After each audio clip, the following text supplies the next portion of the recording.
All right, we're going to get this rolling in just a second, ladies and gentlemen. Thanks for joining me. Here we go.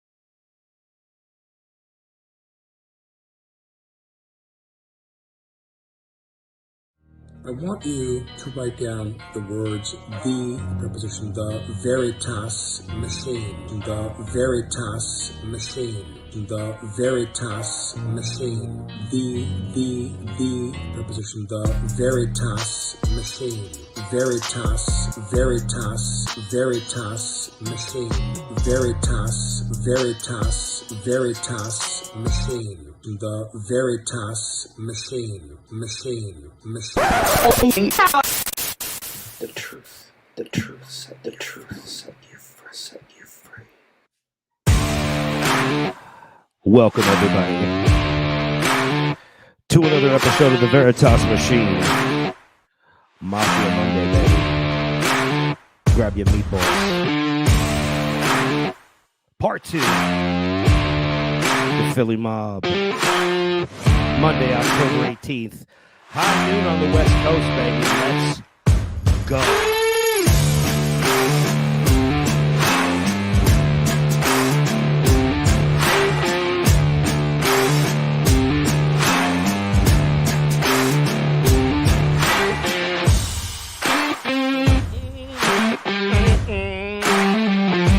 From the pineapple to the Big Apple, from Maine to Spain, you're in the right place. Let's get it.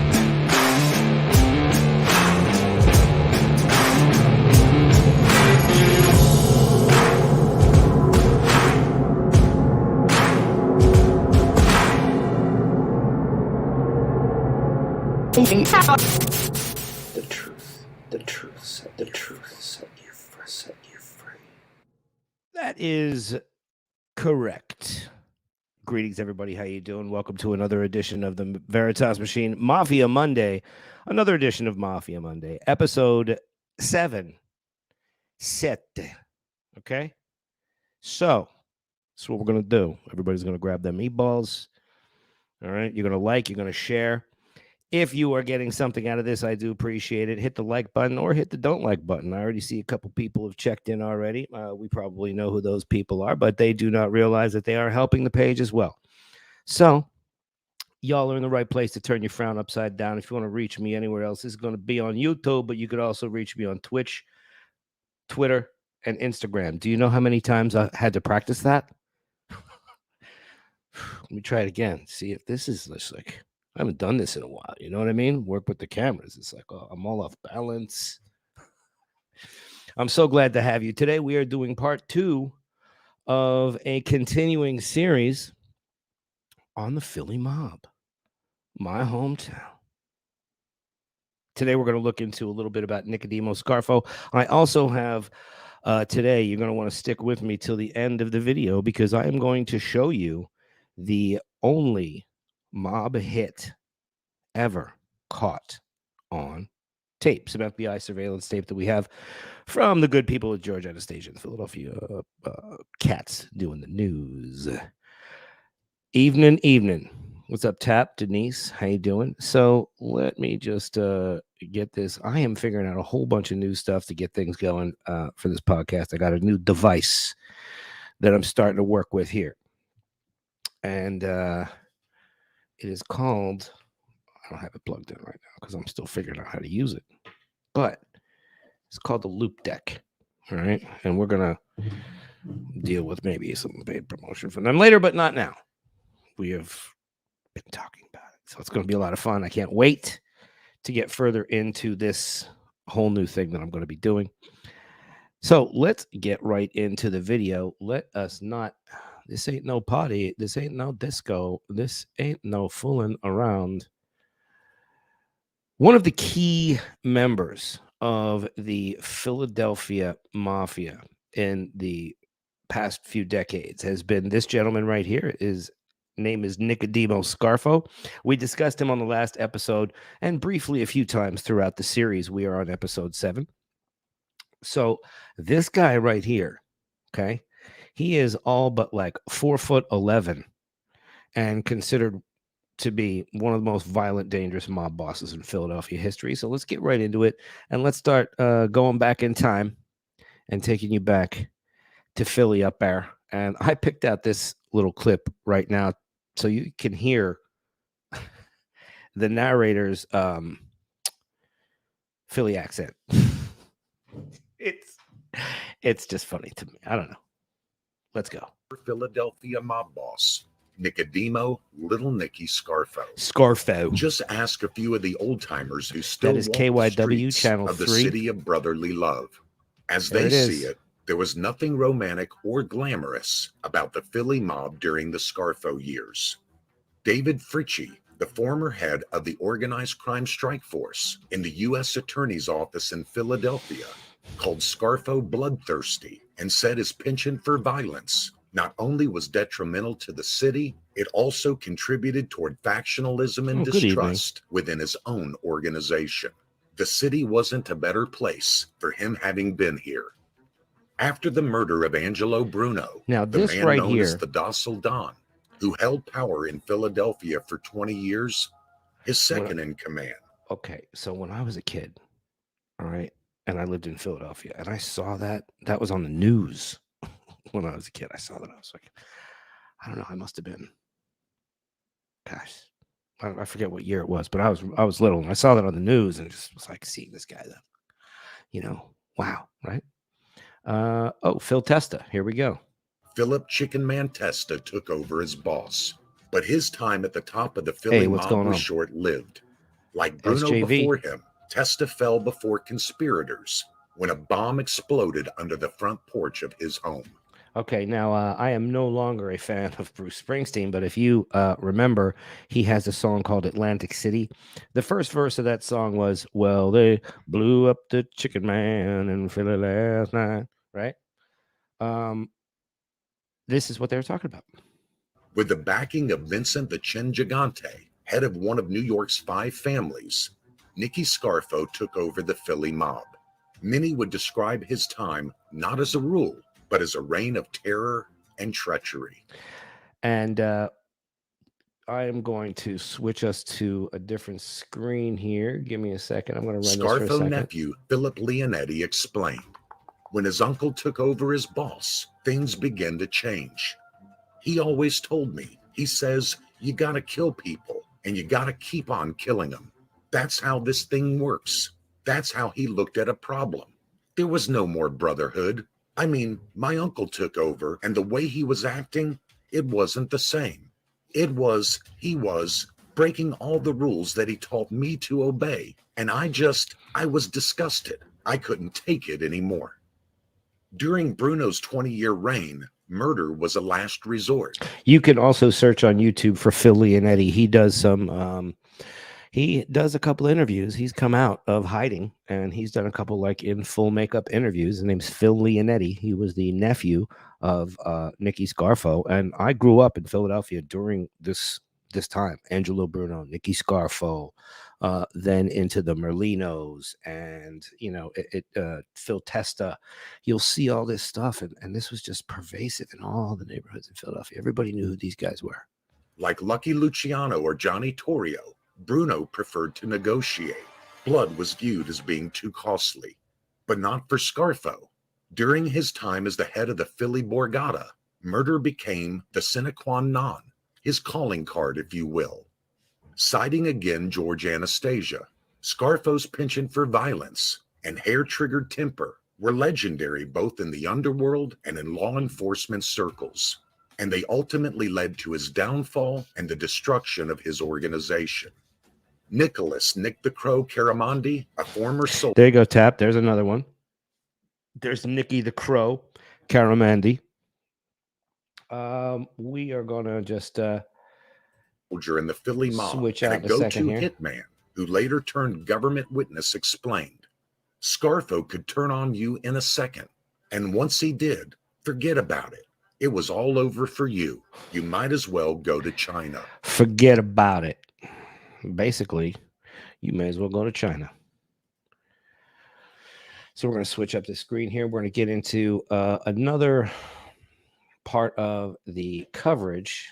This group is called The Real Story. These guys are good. I like these guys. So let's go to a full screen there. And let's go. Bring us the story. In the wake of the shocking assassination of Philadelphia So boss we're picking Angelo up right around the Angelo Bruno hit when Angelo, this is Angelo Bruno. Not great service at the drive-thru, apparently. Bruno and the demise of his killer Tony Bananas Caponigo. Now you see that money stuffed in their mouth right there? That money stuffed in their mouth. Well, that means something. We're going to get into, I'm going to do a whole show on the actual techniques that the Sicilian Mafia use to kill and what messages they're sending when they do those hits. So we're going to do a whole thing on that soon. So I'm not going to give it all away Vincent now. the Chin Gigante sent for Phil the Chicken Man Testa and little Nikki Scarfo. They met at the infamous Triangle Social Club in Manhattan's Greenwich Village. Seated in front of them were Anthony Fat Tony Salerno, Frank Funzi Thierry, and Vincent the Chin Gigante in his trademark bathrobe. Okay, so this is Vinny the Chin Gigante. Okay, now Vinny the Chin was a guy who, and we're going to do a whole section on just Vinny the Chin, but here's some more names for you, Tap. Vinny the Chin Gigante. And we're going to do something. Should we do a little something? Maybe in this next clip, we're going to see something about Harry the Hunchback Riccobini and Tommy the Horsehead Scafaldi. So we're going to show you some of that in a minute. But this is Vinny the Chin. All right. We've decided to make you. And he is not. He would walk around. He would walk around trying to make it seem like he had some mental deficiency. And that Fat Tony guy, Fat Tony Salerno, was his prop up boss. You know, he sort of made it look like he was the boss, but actually it was Vinny the Chin. He tried to play this crazy thing so that nobody would prosecute him. Boss of Philadelphia, Gigante said, looking directly at Testa. We want you to name Nikki here as your underboss or consigliere, and we want Blackie Napoli in charge of New Jersey operations. The commission has also ordered anyone and everyone involved in the hit on Bruno to be identified and whacked. Oops. Gigante ordered Testa. The Chicken Man accepted, and everyone in the room hugged and kissed. Okay, so here's what just happened. Vinny the Chin is the New York boss who controls Philly. Philly controls Atlantic City. Okay, so it's a chain. Now you're up to Vinny the Chin, and Vinny the Chin did not like the way that they did Angelo Bruno. So anybody who was involved in whacking Big Ange is going to have a little problem here with Vin the Chin. But where do you see the timing of how it's done? Very slick. Let's go. Days later, Testa organized a meeting to announce his new position as boss of the family. As directed by Gigante, he named little Nikki Scarfo as his consigliere. He also called on Pete Casella to be the family's new underboss. Consigliere. You want a fresh one? Jilly, you broke my heart. What movie? Anybody know?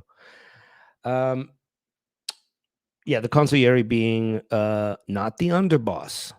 could be a crossover job, consigliere and underboss, kind of like they can go hand in hand, depending on how many guys you got. Casella had recently been released from prison and had skillfully positioned himself to take the role. With his new role as Philadelphia boss, Testa's first order of business would be to take care of an old-school gangster named Johnny Key Simone. Simone was a distant cousin of Angelo Bruno and was the head of the family's operations in the Trenton area of New Jersey. It had become clear that Simone was making a bid to take over the family and had approached. Trenton is part of, living in Philly. You take the Amtrak and then you take the Jersey Transit if you're going between Philadelphia and Manhattan. You could take it directly. If you want to spend a little more money, you could buy like a Metroliner ticket, and it's a little bit nicer, but the sandwiches are the same. You know what I'm talking about? Anyway, you go by this bridge. And you could look this up. This is very interesting. It might even be interesting, for some of the Brits too. But it's a bridge that says, "What Trenton makes, the world takes," and that's what this guy was the boss of. The Gambinos for support.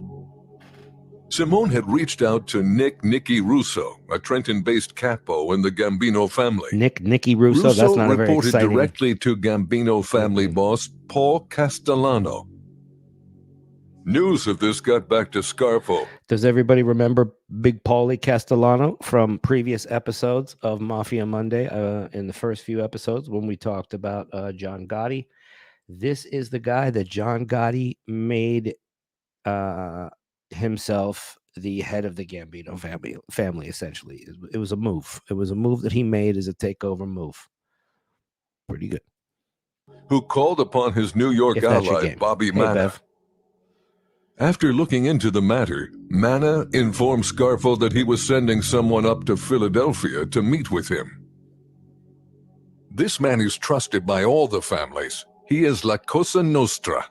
You'll like him. He's your kind of people, he explained, meaning he was a hitter. Yeah, the Philly mob, and that was really because of who was in charge. Nicodemus Scarfo is the one that made the Philly mob the most violent. Like they said before him, Angelo Bruno, he was the negotiator, right? He was the guy who'd rather come in and settle something rather than have it, go to the mattresses. The meeting took place a few days later. The man sent by Manna was short, stocky, in his mid-30s with dark hair and the eyes of a stone-cold killer. Essentially every Italian. It was none other than Salvatore Sammy the Bull Gravano. Years later, Sammy would rise to the ranks of underboss in the Gambino family under John Gotti. Now, in a lot of ways, and I think I've mentioned this before, the underboss, hey, what's up, Michelle? Greetings there, Ireland. What we got here is an underboss that controls the ear of the boss, right? So Sammy the Bull and whatever underboss of any family that you have, whether it's Scarfo or Caramandi or whoever any of these guys were the underbosses, they controlled the king's ear, so to speak. Little Nicky and Philip Leonetti, Scarfo's nephew, sat down with Sammy to discuss the Johnny Keys problem over dinner. Sammy vowed to take care of the matter personally. Within days, Sammy and members of his crew had kidnapped Johnny Keys from a country club in Trenton. They forced him into a parked van, which promptly drove away. As the van approached a toll booth, Sammy and the crew thought Simone would try to get someone's attention. Hey, if you guys are digging this series and all this stuff, make sure you hit that like button before you forget, or do it before you leave. We're going to be going for a little while here. The old school gangster remained silent. And then don't forget, I have that video of that mob hit that nobody else has seen. The only mob hit in history caught on tape. At one point, he apparently suffered some sort of seizure. He begged Sammy to get a nitroglycerin pill from his pocket and put it in his mouth. "Don't let me die from a heart attack," he told Sammy. The van pulled over near a payphone booth. Sammy explained to Keys that the bosses were discussing what to do with him. "If the bosses decide to whack me, please, can you take my shoes off?" Simone requested. Simone had an agreement with his wife that if he was ever to meet death on the streets, that his shoes would be off his feet, symbolizing that he hadn't died unexpectedly. After a short time, Sammy announced that the decision had gone against Keys. The van drove to a secluded area in the woods. "I want a made man to do it," Simone stated along the way. Listen, my as Sammy guy, removed his look, shoes. you know, it's not a freaking menu, all right? It's just like they're going to give you respect if you act like this. Look. If you go to Sammy the Bull's page, all right? Sammy the Bull talks about a lot of these killings. I think I heard him talk about this one. Perhaps we'll listen another time. When they stopped, the mobster was hustled out of the vehicle. A few steps outside of the van, he lowered his head, and as requested, a made man named Louis Melito put a bullet in the back of Simone's head. It was the end of Johnny Keys Simone. Many years later, Sammy the Bull explained that Johnny Keys Simone was a man's man. Of all the hits he made in his career, he regretted that one the most. Frank the Barracuda Sindone was next on Testa's list. He was one of the conspirators of the Angelo Frank the Bruno Barracuda. hit, There's and another as one. per the Chin's instructions had to go. I hope you guys are writing down all these mob names because there's going to be a quiz later on all the different mob names that you're hearing. Okay. This is the Barracuda. I kind of like that one. Testa's son, Salvi Testa, lured Sindone to a house where Scarfo crew member Frank Monty was waiting.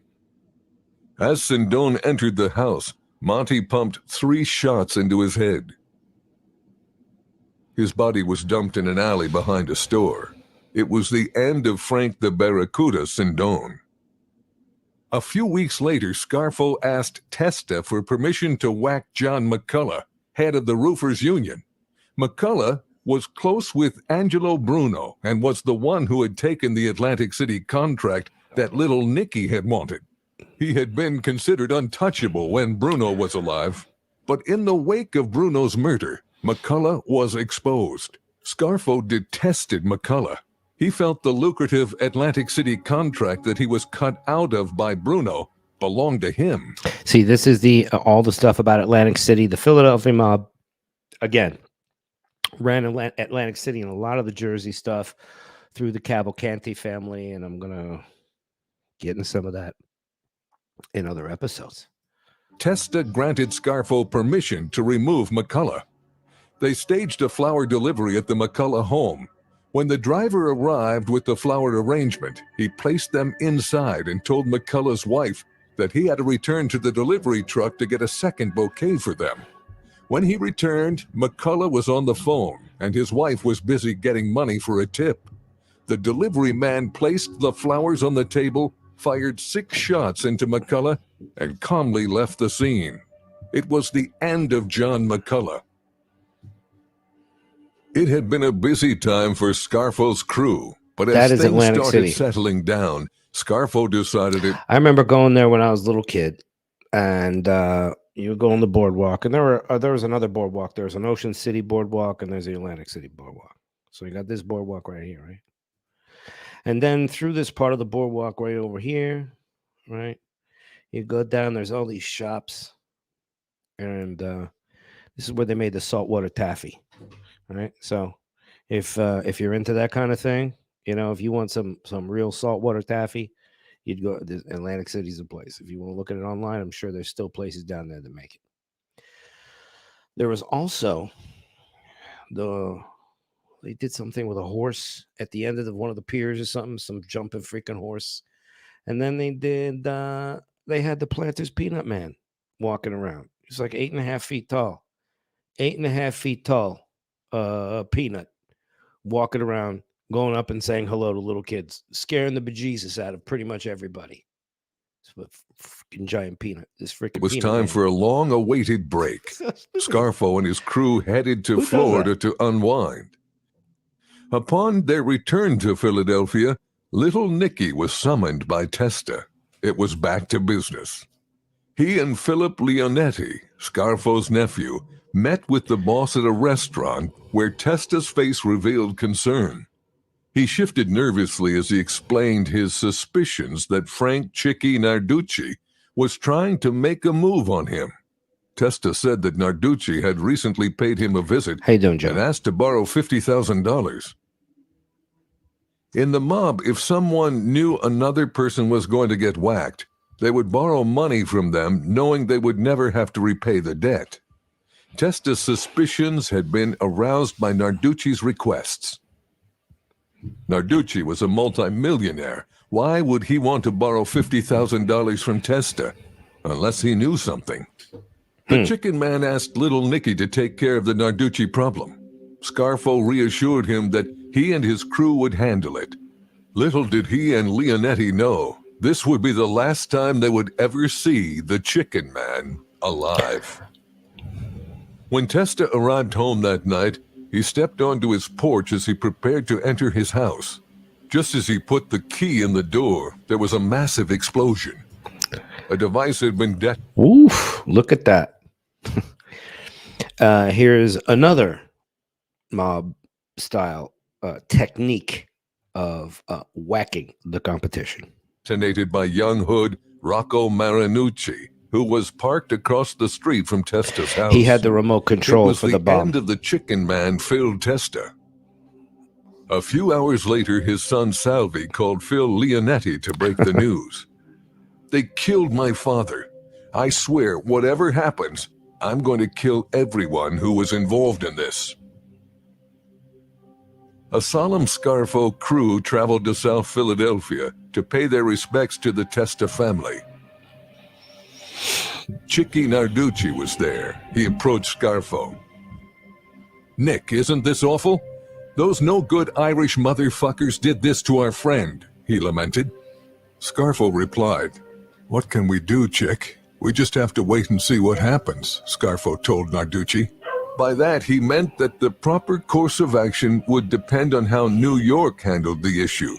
Guys like Chicky Narducci were unaware how the Philadelphia underworld... Shouldn't Chicky Narducci have been Chicken Man?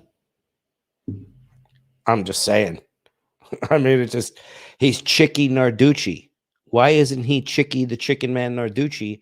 And Phil Testa is like, you know, like Phil, like Big Balls Testa because of testes or something. Does that make sense?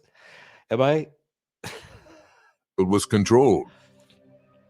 You see, New York called all the shots and had long controlled the Philadelphia family.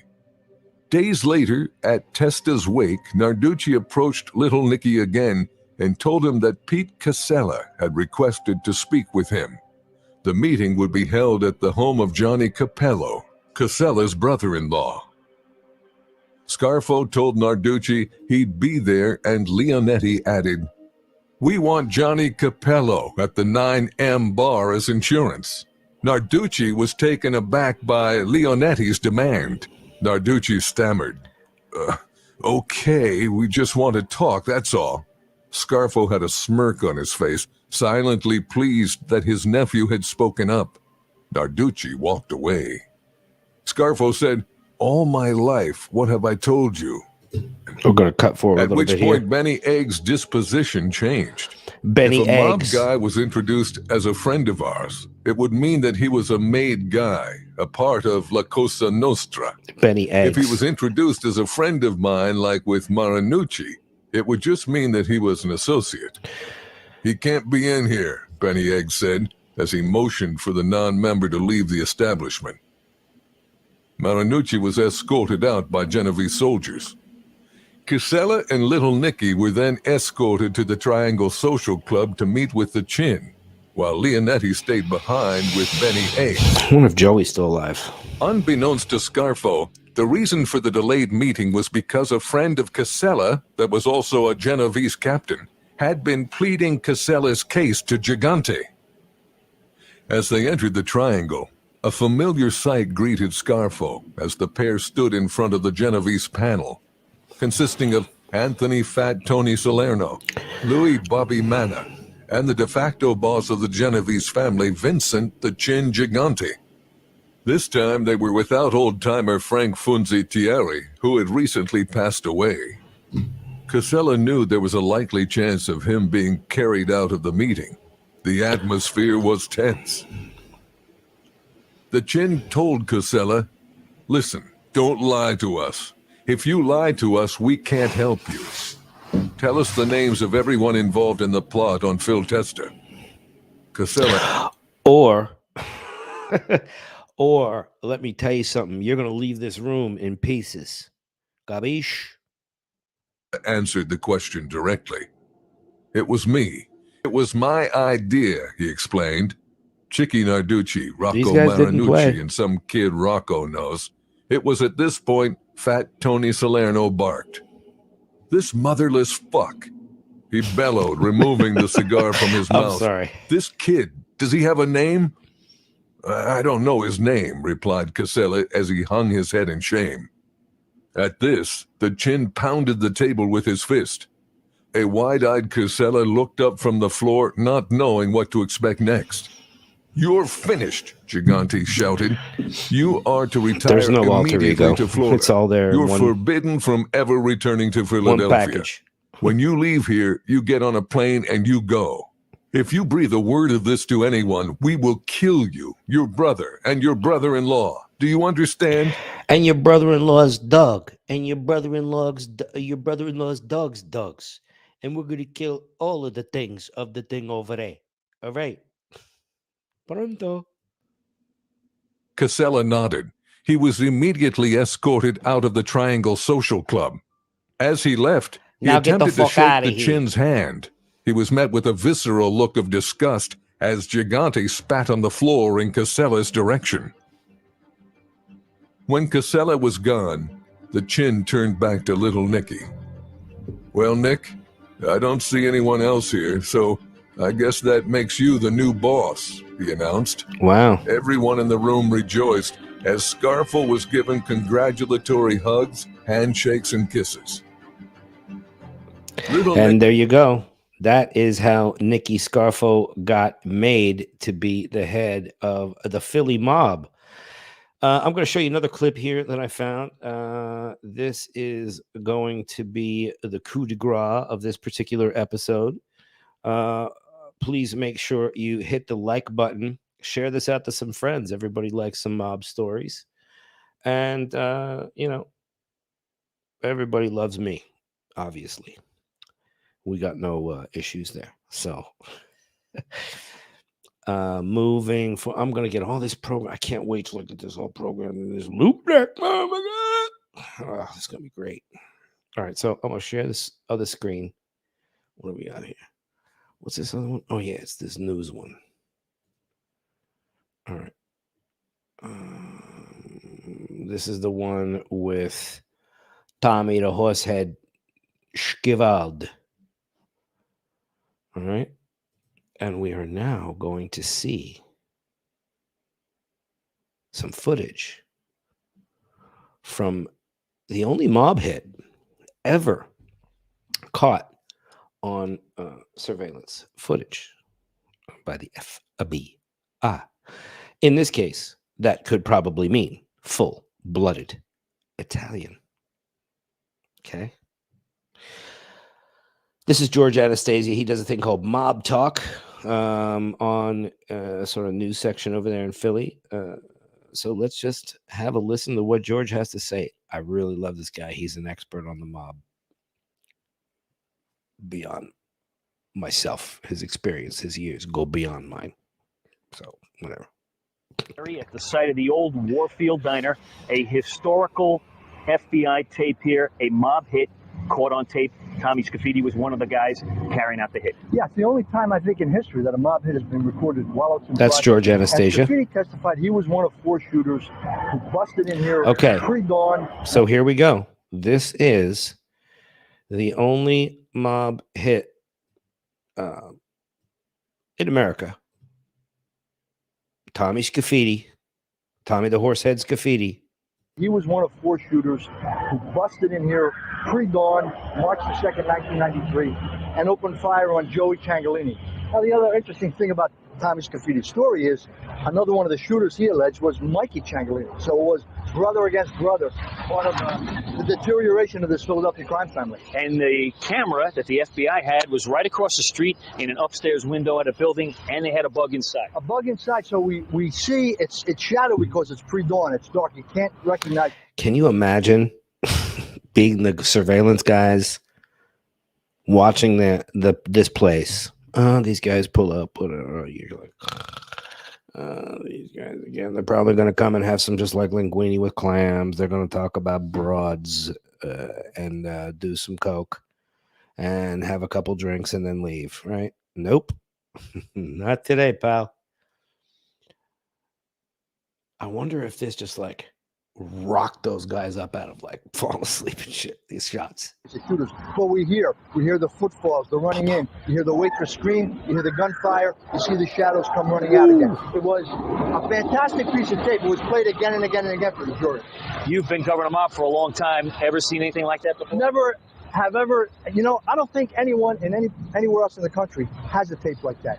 It's unique to Philadelphia. It might be unique to the world. I don't know of any other mob hit in progress that's been recorded. All right, now let's talk about Tommy Scarfo. What kind of... we're going to get into Tommy Scarfo here real quick. Was he, and you're going to see Geraldo right now. I'm going to show you a little bit of Geraldo Rivera getting into it with the mob. And the mob did not like Geraldo in Philly coming around. Tommy Scarfo was a very effective witness, although ironically, his testimony about this particular shooting didn't result in any kind of guilty findings because there was conflicting testimony from another witness. But in terms of talking about nobody was convicted for that shooting, the extortions, the greed, the treachery, and talking about the individuals, you got to remember Tommy Scarfo grew up with Joey Molino, Giorgio Borghese, the guys on that faction, and then he switched over to the Stanford organization, spent time in jail, was ready to come out, and believed he was going to be killed if he came out, and that's the reason he flipped. But he did his time as a wise guy. That was FBI. What he thought a wise guy was supposed to do. And he played both sides of the fence. Joe. He was a moneymaker, had all the places, 300-400 names of people they got street tax from,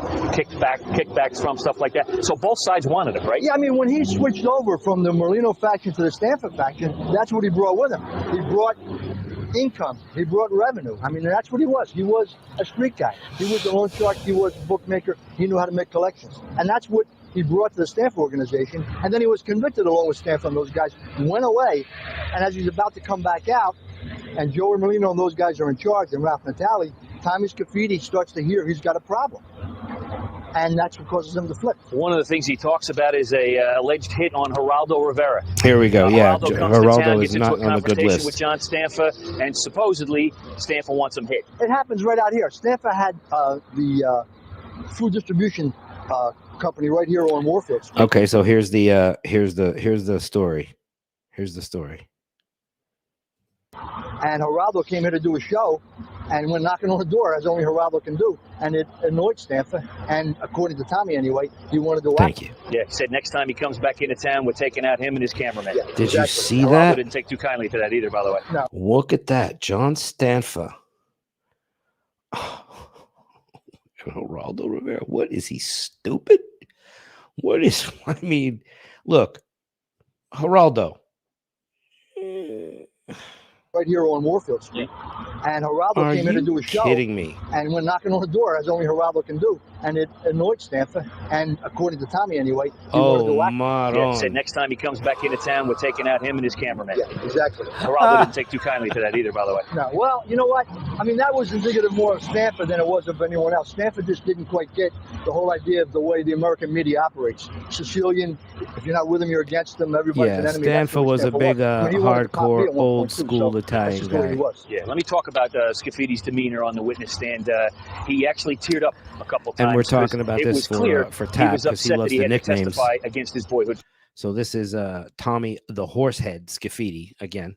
Friends. Yeah, I mean, yeah, these are guys he grew up with, and he was testifying against them. I think part of it was, and this came across, he really believed in this stuff. I mean, the mafia was over, it was done, but he still was a true believer. And he was going against that whole code that he had kind of grown up with. And I think he said he was a fourth-generation wise guy. don't be surprised if we hear from him or see him again. If there's another racketeering case coming and the alleged boss, Joe Legambi, is part of it, Tommy Scarfo can bring something to the table vis-a-vis Legambi. You beat me to my next question. That was my next question. Do you think we see Scarfo? And the reason we see him is he can help out a little bit on talking about when Joe Legambi was made. So a couple things are happening in Philly mob. Okay, a lot of people are coming out of some old sentences from the 70s and 80s. You know, your 30 years, your 40-year sentences. A lot of those guys are coming out now. So now what you have in Philadelphia is these cross factions. You've got your skinny Joey Merlino, and then you've got some of the other old school guys coming in and trying to take a bite out of what is a smaller pie than it was back in the day. So now it's really just mostly about drugs and everything. We're gonna look at a lot of that, but about a mob. He was physically there. He was not a made guy. He was outside the room, or one of the young kind of JB wise guys who would serve as drivers and as lookouts when a making ceremony went down. He has said that he was there when Legambi got made. Legambi got made after the infamous murder of Frankie Flowers, the Alfonso. In addition to that, he can set Legambi within the organization, give some historic perspectives. And if Borghese is part of the new indictment, which we suspect he will be, he also can bring a lot to the table about who Borghese was. So in terms of a new racketeering investigation and indictment, Tommy Scarfo could provide historic backdrop, which is always valuable when you're trying to tell a story to the jury. And that is exactly what they have been doing lately, is bringing a lot more of these mob guys to justice, and we are going to cover that on the next Mafia Monday. I want to thank you guys for joining me today. This is really great. I really appreciate you guys being here. Make sure the best way to help this page, hit that like button for me. We really appreciate that so much. We do. Let's see. All right. I'm going to see you guys on the next one. And make sure you set your notifications. Hit that like button for me. Let me know that you like it. If you want to hear about some other things, put it in the comment section. You could reach me at YouTube, Twitch. Feel free. If you like it, if you don't like it, let me know. But I like it either way, up or down, side to side. And thanks so much for joining me here. And we're going to see you on the next one. And just remember,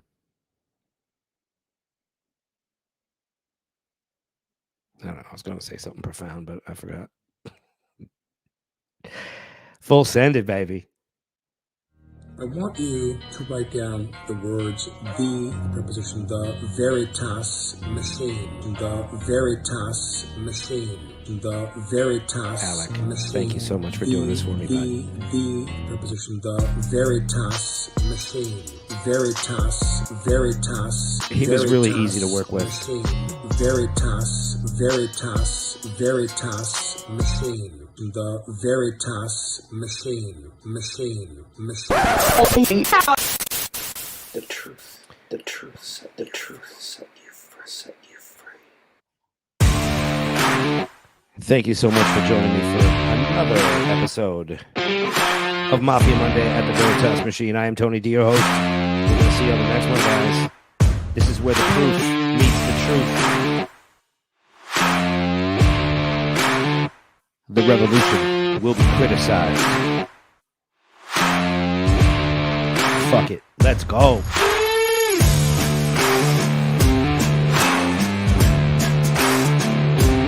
Make sure you set those notifications, hit that notification bell, like and share this out, guys. I really appreciate it. Can't do it without you. This is a new intro.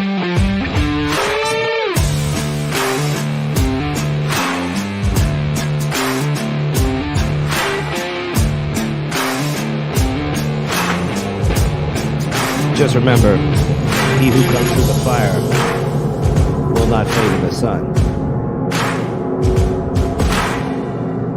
Until next time, forget about it. The truth set you free. Thank you.